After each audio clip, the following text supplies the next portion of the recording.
'Cause I'm tired of living life this way. Feels like it's never gonna change.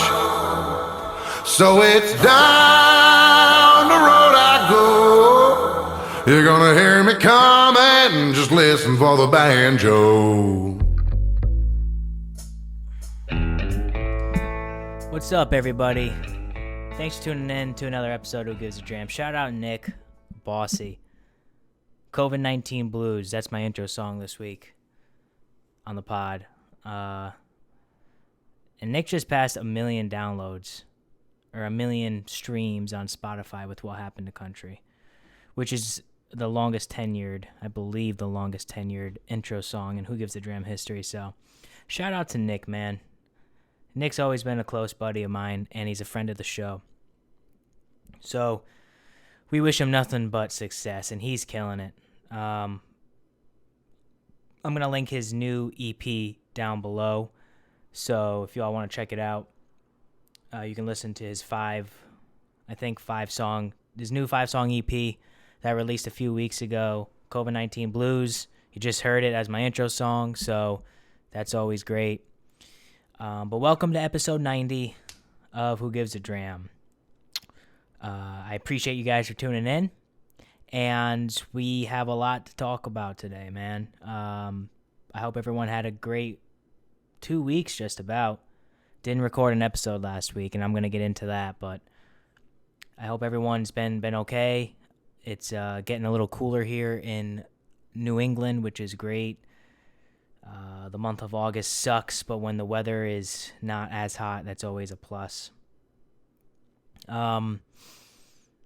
Before we get into the episode, make sure you're checking out Who Gives a Dram on all podcast platforms and on YouTube. Make sure you're checking out Bourbon with Friends on all podcast platforms, including YouTube. And, make sure you shoot me a follow on Instagram, Who Gives a Dram.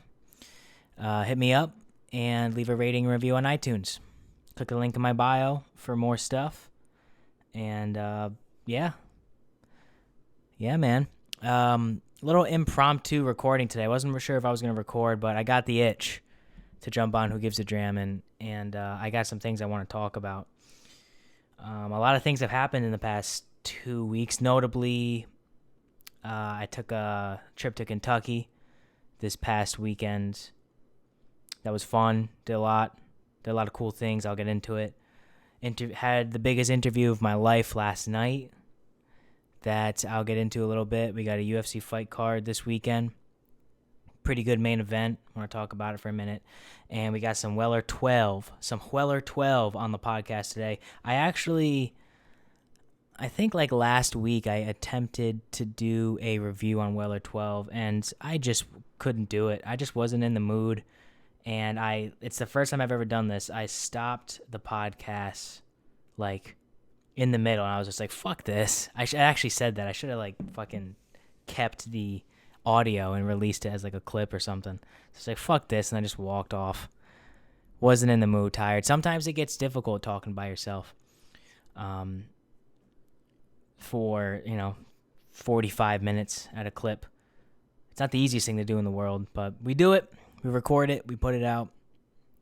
I was all proud of myself that like I never missed an episode a week for like over a year, but then life just got kind of hectic. And you know what? I thought I was going to feel bad when I missed my first week in like a year and a half, but I didn't. I just it is what it is. It is what it is. There's no rhyme or reason to it. Life just gets busy and you got to do some stuff. But I did do some podcasting last week.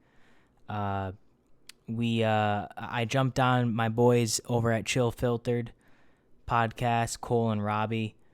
Hopped on over there. We talked some Lagavulin 16 year and had a good time. We talked about...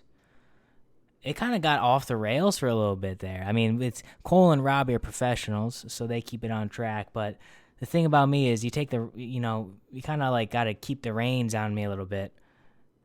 Especially if I'm with other people and I'm bouncing off someone, you kind of got to keep the reins on, because if you let them go, who knows where I go. So I I appreciated Cole and Robbie letting me come on the show, review Lockable and 16 with them. Go check it out over at Chill Filtered. Subscribe to their Patreon over there. Support them. Some of my favorite people. And then obviously the last episode, episode 89, we did the Canadian Takeover Part 2, which was very popular with Mike and Daryl. So shout out to those two for coming on the show again. Definitely going to have them on again very soon. I know me and Mike are going to do something for Halloween coming up, which is just a few months away. And Daryl and I will probably do something on our own for maybe Star Wars or something along those lines. And it'll be a fun time. But yeah, so I was on Chill Filter. That was fun. I like being a guest on another podcast. It doesn't happen too often. But I like being a guest because it just kind of takes some of the weight off your shoulders in terms of the flow of the podcast. Like, my life would be a lot easier if I had a co-host on this.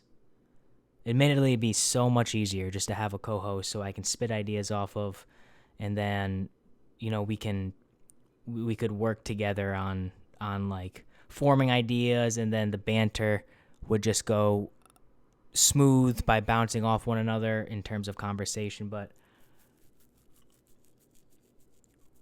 there's something about doing it by yourself where it's like, and especially when people listen to it, it's like, it's freeing. It's like you just gain so much confidence in your not even public speaking, but just being able to cognitively think on the spot and form sentences and have words come out of your mouth correctly by doing a podcast or any type of long format media on your own. And it's I mean, I videotape this too, so it's like there's no room for error. This is straight essentially live. And you know, I feel like I've gotten a lot better. I've gotten a lot better at it since I started. But sometimes it gets tough. Like, even as I'm talking right now, I'm thinking of, like, what am I going to talk about next? Because I literally do not write down anything before my podcast. I literally just got home from work, and I just decided to hop on and say, I'm not going to lift today. Don't really feel like it. And going to do the podcast and get some dinner and get into bed early. So that's the plan. That's the plan. That's what we're going to do. I'm looking at my humidor right now, and I want a cigar so fucking bad, and it's Tuesday. Lord help me. But that's speaking of cigars, did a lot of cigar smoking this past weekend. We went to Kentucky, or I went to Kentucky this weekend, and I had a great time. Me, Paul, and Shanda. Paul and I met Shanda for the first time in person, and she's just as beautiful in person as she is on camera. And Shanda, if you're listening to this, yes, that was a compliment.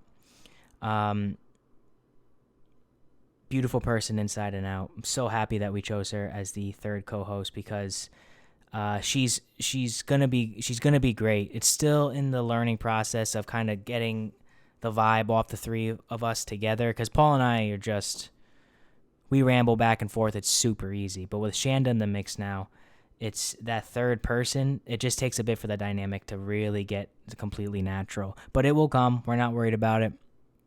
We did a great podcast at RD1 Spirits, WM Tar, and we sampled some new releases that they're offering.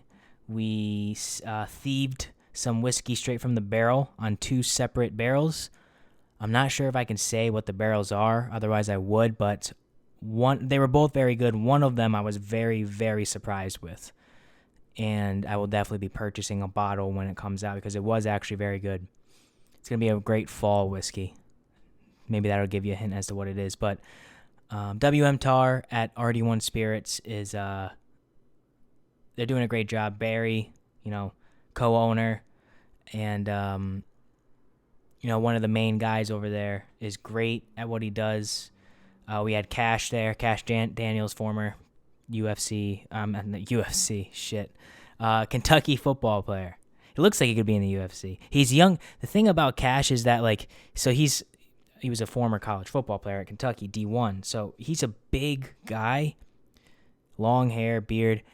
in very good shape, well spoken, an all around good dude, and he's younger than me. That's so weird to think about. That like I still feel young when I go around to all these podcast stuff because I'm always talking with old people. Because it's whiskey, and whiskey's an old guy's game for the most part. But Cash is younger than me, and I'm like, dude, you are like.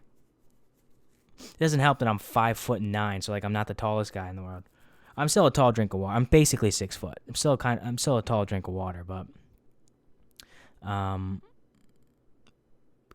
Cash is just like I don't know. He looks like he's fucking 30 in a good way. But like we got on some of the just most ridiculous tangents. And Cash, Barry, and then we had Will on the podcast as well. Will is the one who brought that all together because he bid on the tasting and podcast with us at the Bourbon Ball, paid a solid amount of money for it. So Will and his buddies got to do experimental tasting at RD1, and then Will came on the podcast with me, Shanda, Paul, Barry, and Cash. So there were 6 of us, and man, just honestly one of the most fun times we've had. So I'm happy Will was a part of that because he donated a lot of money to charity to experience that with us, and we also had a great time.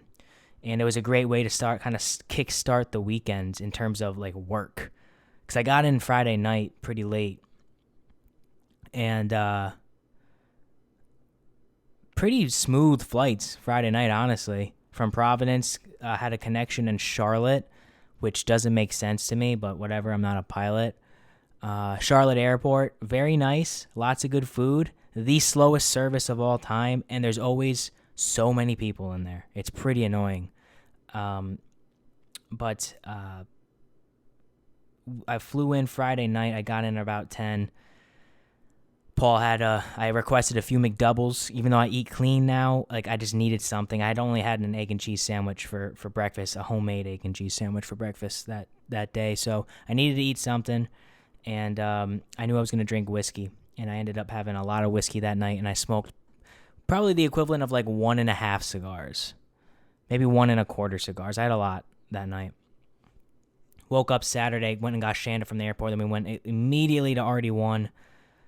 We went home, went out for a little bit, and then Saturday night we had another fire. Killed a bottle of Blanton's Gold. Talked about Scotland. Talked about the future of Bourbon with Friends. Shanda went to bed early because who knows why, but Paul and I stayed up till like 2 a.m. Then we had to get up for a 10 a.m. tour at Castle and Key, which was our second podcast of the weekend, and I'll tell you, we talked with Brett Connors, who's essentially the brand ambassador / blender / whiskey Gandalf at Castle and Key. You'll have to listen to the episode once we release it to understand why I call him Whiskey Gandalf. But he really, really rolled out the red carpet for Paul, Shanda, and I at Castle and Key, and he really peeled the onion back in terms of explaining exactly what it is they do and explaining the history of Castle and Key and kind of what they're going to do moving forward and all the stuff. We went into both their rick houses and we saw some cool shit. We actually got to put our finger in the mash and taste it straight from there, and that's how you know kind of like it's a because you usually can't do that, and that's how you know it's like a serious tour. And then we did like an 1.5 hour podcast in their it was kind of like the room where for weddings. It was an old building of some sort that was used for something, but they converted it into like the bride's room for weddings, and we did a podcast in there, 1.5 hours, talked about some ridiculous topics, but also reviewed a few of their whiskeys, and we did Castle and Key Batch 1. Now, we did Batch 2 on this podcast, and I liked it. Batch 1 was a little different than Batch 2, more grain forward, but I really liked it. I don't understand the hate for Batch 1 that I've seen online. And me and Brett talked about that too. I asked him that. It's like, you see all these kind of subpar reviews for Batch 1. Does that affect you going into Batch 2? And he gave a great answer for that. Essentially saying you can't please everybody, which is so freaking true, especially now that everybody has an opinion on the internet. There's no way you can please everybody, so why even bother? If I was famous, I would never look at any comments, anything. I would never log on to Reddit.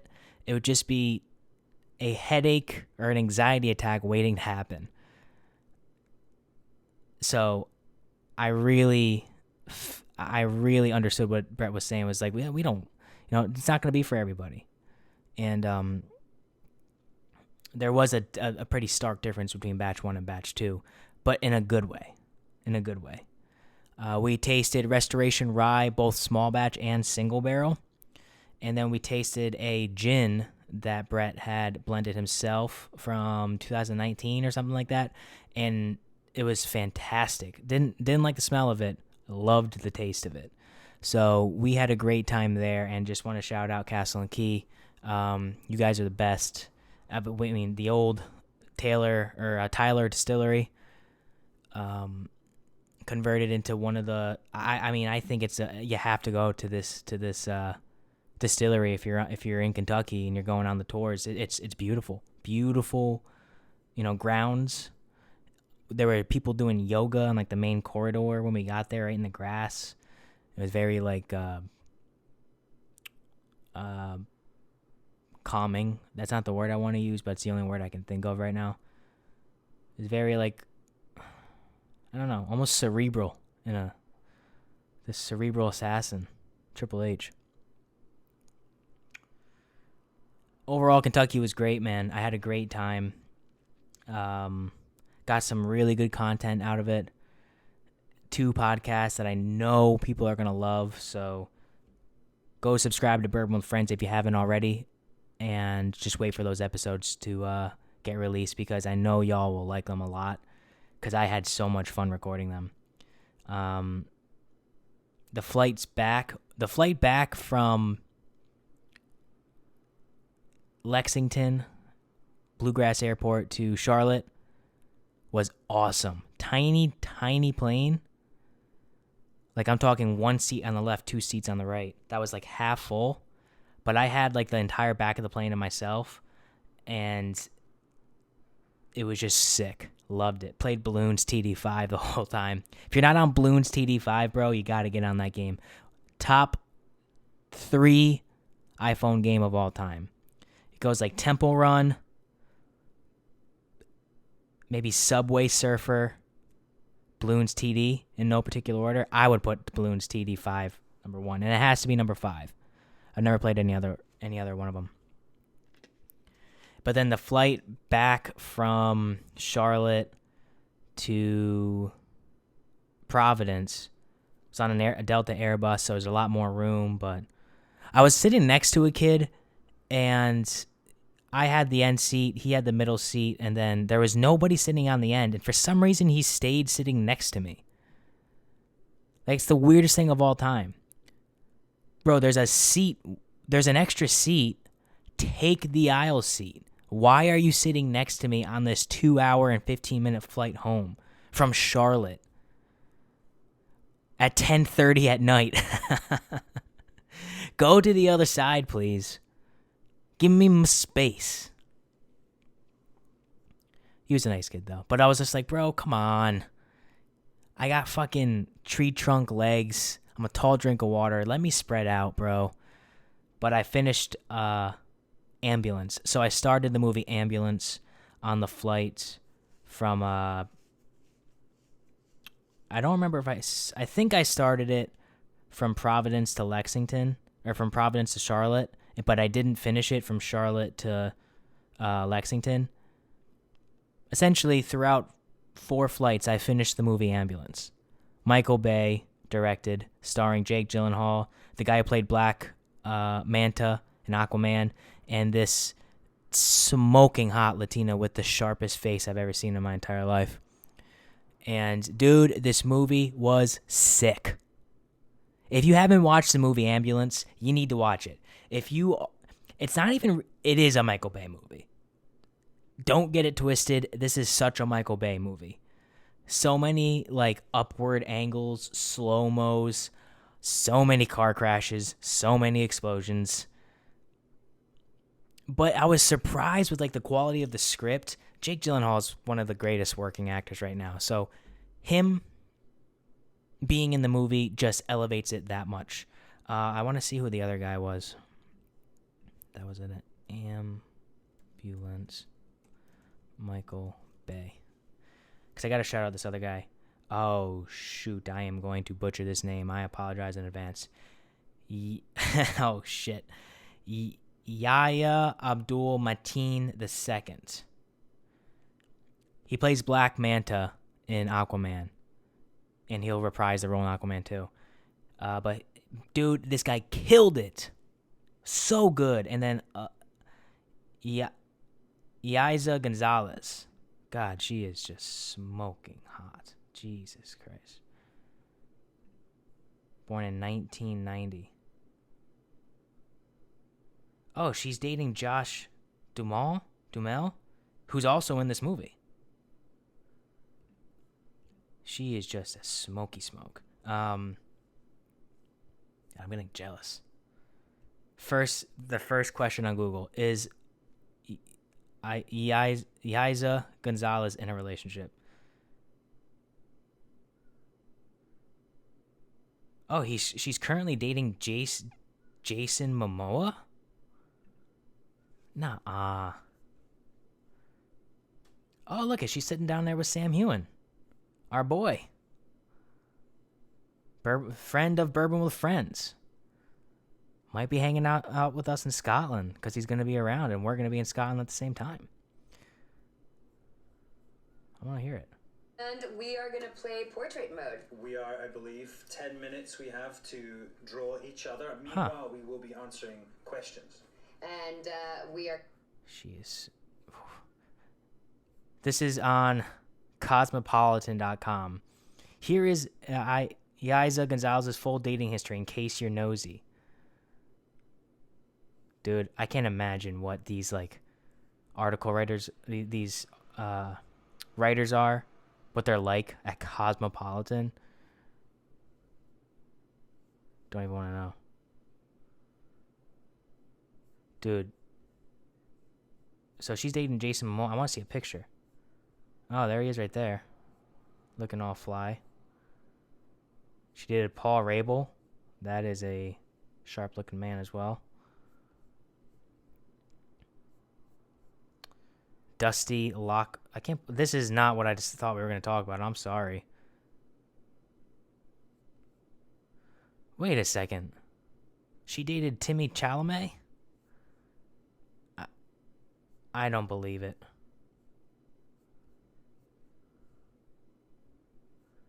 Yeah, Josh Duhamel. Calvin Harris. She's dated a lot of people.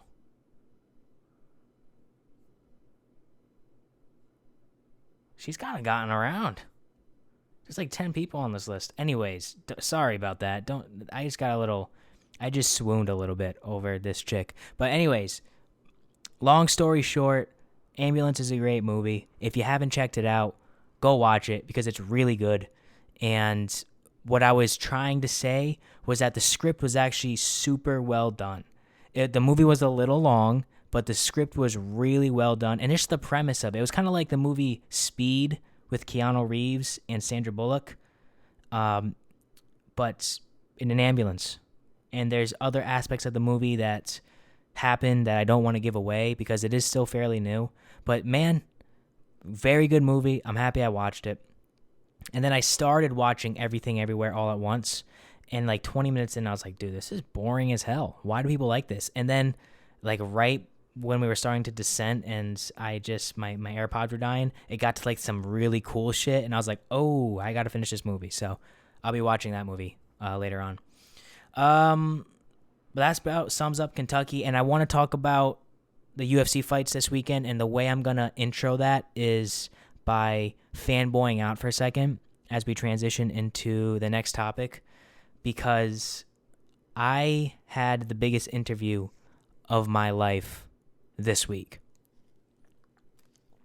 Today's Tuesday, August 16th.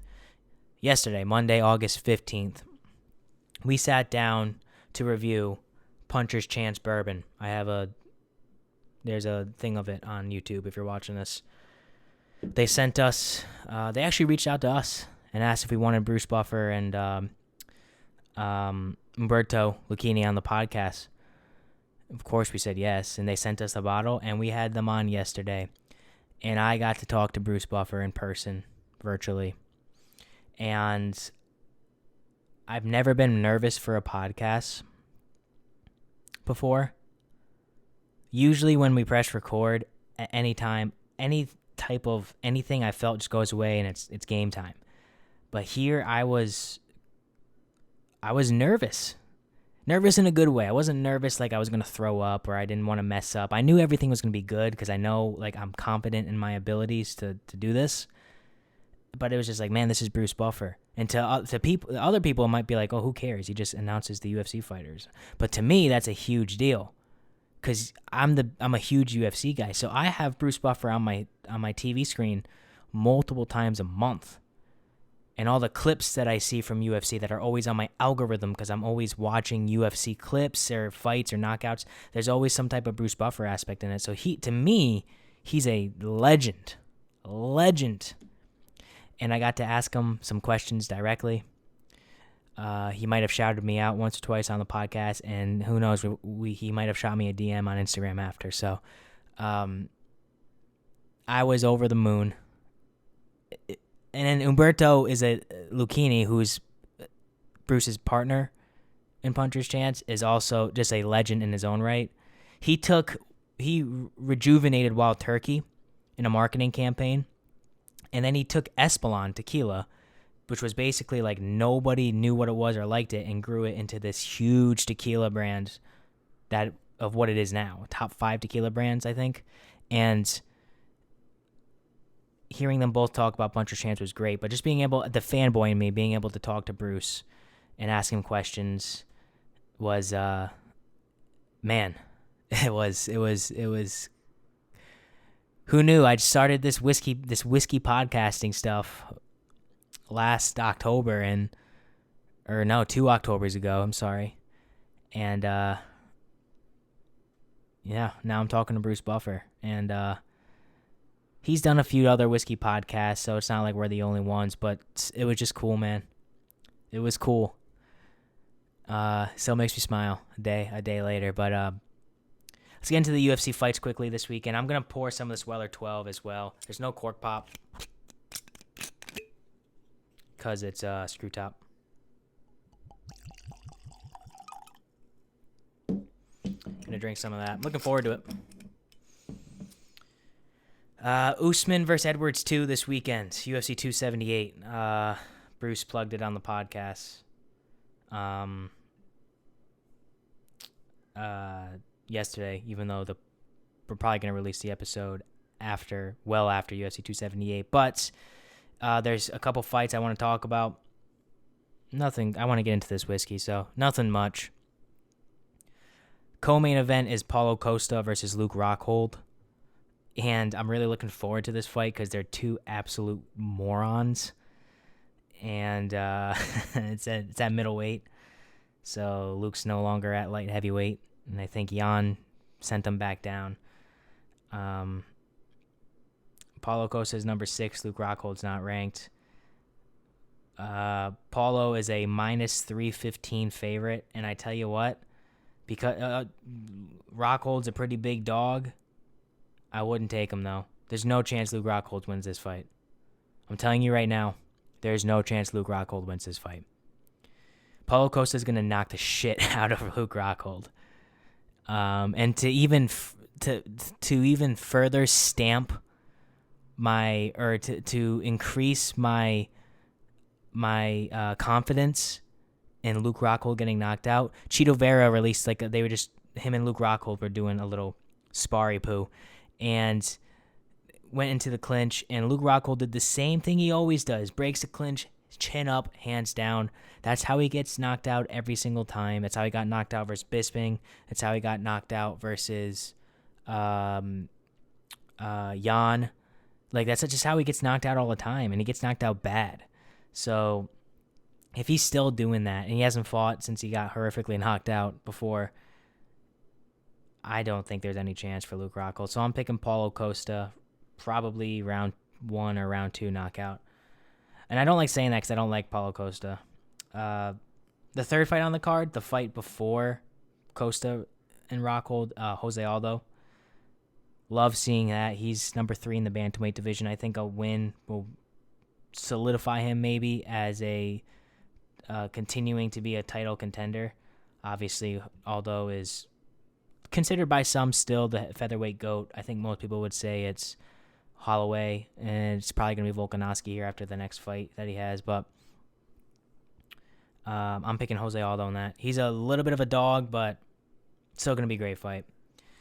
But the main event is Kamaru Usman versus Leon Edwards 2. First fight, Kamaru Usman won. Usman's a minus 380 favorite, and Edwards is a plus 310 dog. So he is the second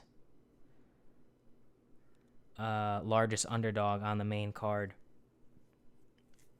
And listen, I'm pretty sure Kamaru Usman's probably going to win this by decision. Leon Edwards really has... I mean, he beat up Nate Diaz in his last fight. And it's not his fault some people have pulled out of his fights. But he beat up Nate Diaz, and no one even remembers that performance. They just remember Nate Diaz rocking Edwards at the end. He just doesn't really fight a lot and doesn't really fight that many people. Like, I don't dislike Leon Edwards. I just think he's kind of just like a fucking piece of toast. Like, he's just like bland. It's like buttered toast. Usman's the number 1 pound-for-pound fighter in the world, and that shows because he dominates everybody. Well, he didn't dominate Covington, but he usually dominates his opponent. So I think it could maybe be a boring fight. I think I'm going to buy this card, though, because I do want to see Rockhold versus Costa, and how are you not going to support the number 1 pound-for-pound champ? You know what I mean? Like, he's on the cusp of being not only the greatest welterweight of all time, but one of the GOATs in UFC or MMA, period, if he keeps on doing what he's doing. So that is UFC 278, Usman versus Edwards 2, this weekend, this Saturday. What's Saturday? Saturday... What's the date? The 20th. Are we 32 minutes in? How are we looking? Awesome. All right. There we have it. Let's get into the whiskey. I don't think I have it. Did I talk about everything I want to talk about? Talk about ambulance, UFC 278, interviewing Bruce Buffer, Kentucky trip. Yeah, that's really it. Last week was just kind of a doozy. That's why I didn't record. But we're going to get into the whiskey now.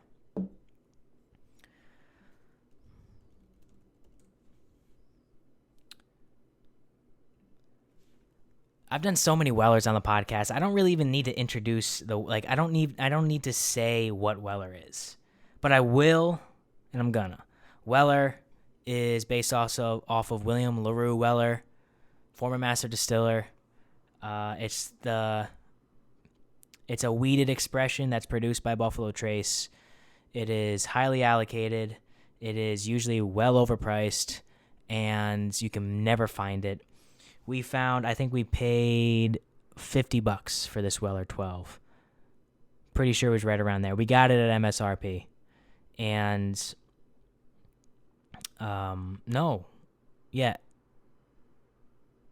No. I think actually we got this for Christmas from Tom and Annie. I don't remember, but whoever bought it, whether it was us or someone else, if this was gifted to us, it was paid at MSRP. We got it from Ron. So that's fine. I mean, it was paid MSRP anyways, regardless. Anyways, it's a wheated expression from Buffalo Trace. The wheated expressions from Buffalo Trace are most notably Weller, the Weller line, and the Pappy Van Winkle line. It's a wheated bourbon, which means the second main grain in the mash bill is wheat. Now, in order for it to be a wheated bourbon, it obviously needs to still fall under the bourbon rule set of at least 51% corn and all the other rules that it needs to be bourbon aged in new charred oak, American oak.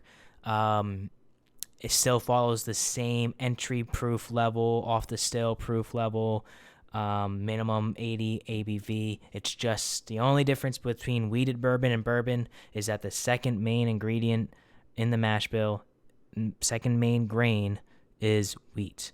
Wheat typically imparts a smoother, kind of a more sweet, sometimes more grain heavy type of almost velvety mouthfeel and taste. They're my favorites, man. Some incredible wheated bourbons include, without Weller, Larceny is one that comes right to mind. Larceny is a fantastic wheated bourbon. The barrel proof wheated, the Larceny barrel proof option is one of my all-time favorites. I love Larceny barrel proof, and I do have a special affinity for regular Larceny as well, because it was one of the first bourbons that was gifted to me. I didn't like it at first, but I've grown to like it pretty well. Rebel 10, Rebel Yell. Rebel 10 is a wheated bourbon. It's by Lux Row. That's a great 10-year-old age-stated wheated bourbon. And that stands out because it's wheated bourbons are usually not age-stated. So to have a 10-year single barrel is awesome. One of my favorites, one of the ones that is near and dear to my heart, Redemption Wheated Bourbon. It was one of the first reviews I did on Who Gives a Dram, and it holds a very special place in my heart. I actually might have some of that after I drink this. It's a great wheated bourbon for a great price, and man, it's one of those, it's 45% wheat, so it's like unusually high for a wheated bourbon. And it's honestly, it's so good and it's so underappreciated. I love Redemption Wheated Bourbon. Maker's Mark is a wheated bourbon brand. So like the 46 cask, 101, regular, it's all wheated. I'm not the biggest Maker's Mark guy. Their Stave series, their Stave limited edition series it can be pretty good. I don't hate 46 cask strength. I actually quite enjoy it, but I never reach for Maker's Mark. Only if I'm trying to drink something that like I'm just drinking just to kind of drink. I'm not looking for tasting notes. Sometimes I'll grab a Maker's Mark product. Obviously, you got the Weller line. Weller, probably the most famous of the wheated bourbons besides Pappy. 12-year Special Reserve, 107 full proof CYPB single barrel. On the podcast, we've reviewed Special Reserve, 107, and single barrel. This would be the fourth Weller that we've done on the show, and I am a big fan of Weller. I love 107, one of my favorite pours. Single barrel is great. It's just way too hard to find and way overpriced, and there's really no need for it. And Special Reserve, if you can find it for a great price, find it for MSRP, is a great pour. So I've always been a big fan of the Weller line. Old Fitz is a wheated bourbon, and it's actually one that I do not like. I'll probably review Old Fitz sometime in the future. I have a few friends that have it. I don't own one, but I know a few people that do. But yeah, Pappy's probably the most famous wheated bourbon. If there was one most famous one. The problem with Weller is that just like Buffalo Trace knows what the fuck they're doing, right? So like Buffalo Trace knows that they're sitting on a gold mine. And it doesn't help that their whiskey's actually really good. But they're master marketers, and they're definitely controlling the allocation of their product to kind of make it seem more rare. But all in all, you can't really find it. And I'm not saying anything that anyone would disagree with when I say that it's really hard to find Weller. Whether you like it or you don't, it's really hard to find, and that in itself brings an enigma of sorts as to, if I find this Weller, even if it's 10 times MSRP, I have to buy it because I don't know when I'll see it again. And the secondary market does not. Buffalo Trace isn't seeing a dime of the secondary market. They're still selling it to the stores, to the restaurants, to the the bars. They're still selling it like normal. It's just what the store, the restaurant, what they're selling it on what they're selling it for in secondary. That's what's kind of controlling Weller right now. But like I said, I mentioned a few minutes ago, you don't really see too many age-stated weeded bourbons on the market. Rebel 10, which I think we've done on the podcast. Maybe we haven't. I don't know. Rebel 10 is one of the few, and this is another one of the few. Weller 12 year. So, 12 years old, coming in at 90 proof, 45% ABV. Born in 1825, William LaRue Weller was one of the early whiskey pioneers in America. Weller marketed his original bourbon recipe with wheat rather than rye in the mash bill. Weller spent his lifetime educating consumers about the differences in his bourbon. Wheat is a soft grain, providing this bourbon with a mild, gentle, and smooth sipping experience. Weller also believed in the importance of aging his whiskey. This fine 12-year-old bourbon whiskey has a deep amber color with complex vanilla, blah, blah, blah, blah, blah, blah, blah. Weller is universally liked. So, and I know I'm going to like this. It's just kind of is this going to be worth, if you see it for $200 on the shelf, should you pick it up type of thing? Which the answer is most likely going to be no, but let's get right into it. A little bit, you know what I got at the first? I got vinegar. First thing on the nose, I got vinegar. Not the best start.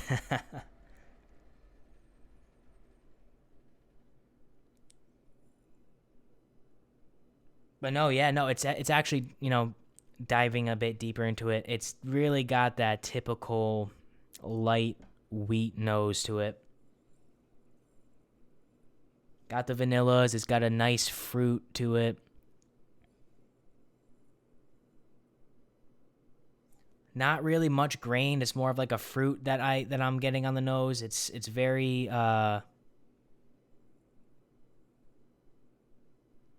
cherry heavy. Lots of cherry on this. That's the fruit I'm getting. Cherry vanilla. The barrel comes out as well. It is aged for 12 years, so you are getting a decently heavy amount of oak on this as well.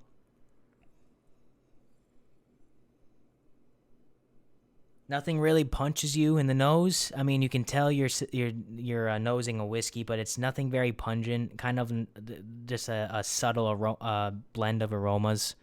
Nothing's really sticking out. That cherry's kind of sticking out to me more than anything.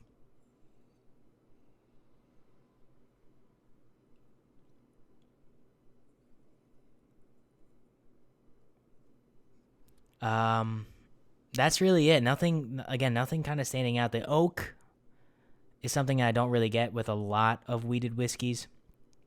But it is prevalent on this, I'm assuming because of the old age, but it just smells like a mature whiskey. It smells like something that has a bit of character to it, a bit of spunk to it. It smells like it's been around the block a few times. Like it definitely, if Weller 12 would definitely have a salt and pepper beard. This is not a New Kids on the Block. This is definitely like a Sean Connery type of vibe to it, or like a Chris Evans type of. That's two completely different people. It's like one of those guys that just like it smells like one of those guys that's like handsome, super handsome, but like is never like the lead role in a movie. Josh Duhamel is a good example. He was just dating that hot chick from Ambulance. This is a Josh Duhamel bourbon, like someone that's handsome, but like never is gonna win Sexiest Man of the Year. Bit more of an apple as I let it kind of rest in the glass a bit more and give it a few swirly poos, but Yeah, that's what I'm getting, man. It's. I mean, it's good. It smells good. I want to drink it, so we are. Cheers. That was bad. Shlanta, another week, episode 90. Drinking whiskey. Love drinking whiskey.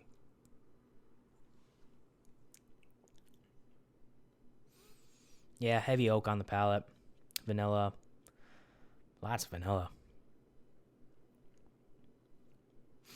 No burn, no. It's very smooth, but no, like, complexity towards the back. On the front, the initial flavor burst after one sip is prevalent, but nothing really on the back there.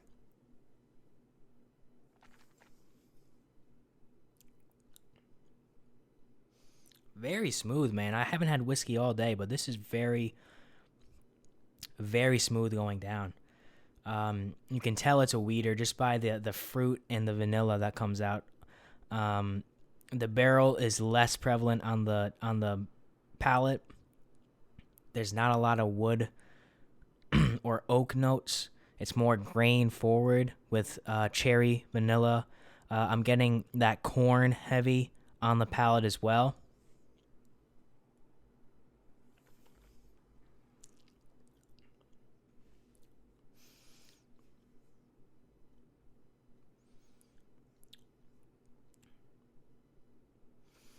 It's not very strong, but it is really freaking good.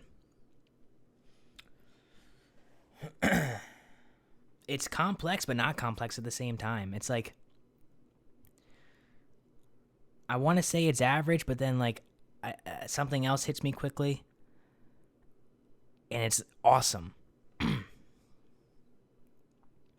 It's a very interesting whiskey. I mean, it's light and inviting, yet at the same time, there is a lot of flavor, right? It kind of punches you right as you sip it, but the rest of the experience, there's nothing to it. And I don't mean that in necessarily a bad way. It is, 90 proof. But, damn, it's definitely an interesting pour.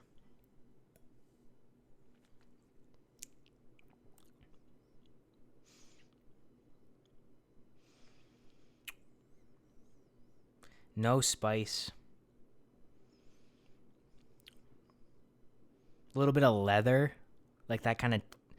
Maybe leather's not... It's like not tangy, but like almost tart. Towards the mid-palate is the best way to describe it. This is pretty good. I mean... Listen. If someone offered me a bottle of Weller 12 at a good price, I'm not going to turn it down. But if I saw this on the shelf for $100, I don't know if I'm pulling the trigger on it. Maybe, it depends. If I got paid that week, then I might. But yeah, I think like if this is MSRPing at $50, it's pretty fair. 50 might be a little high. This is not as good as Weller 107. It's not as good as Weller 107. It's better than Special Reserve. It's not, in terms of quality, not as good as Single Barrel, but it's in the same league, which is saying a lot because Single Barrel's $800 on the secondary. I would say $50, just based on name alone, is an appropriate price for this. In terms of the quality, I mean, I've definitely had way worse $50 whiskeys, and I've had way better $50 whiskeys. This is kind of falls somewhere in the middle of, yeah, okay, I'll pay that for this.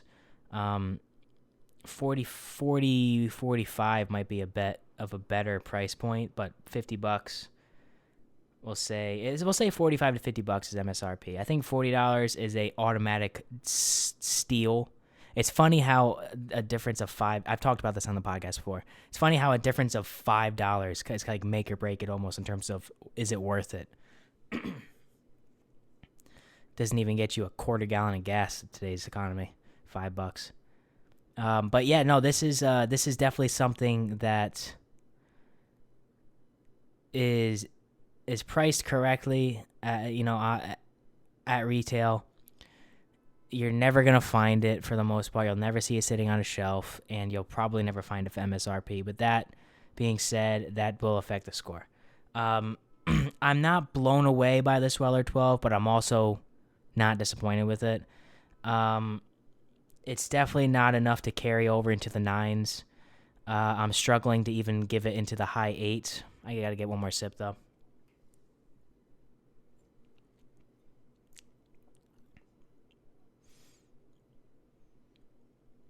This would be fire at barrel proof. You can tell it's watered down. You can just tell it. You can easily tell it's watered. Obviously, it's watered down to get a 90 proof, but I wonder how this would perform at like 110. Be interesting to see that barrel proofed Weller 12. I'm gonna give this an 8.4. It's solid. Obviously, I'm gonna pick it up for a if I see it for a reasonable price. But I mean, give me 107 above this every day of the week. Single barrel tastes better. It's Special Reserve's not as good, but for the price point, I'm taking Special Reserve. Weller 12 at $45 is a definite buy.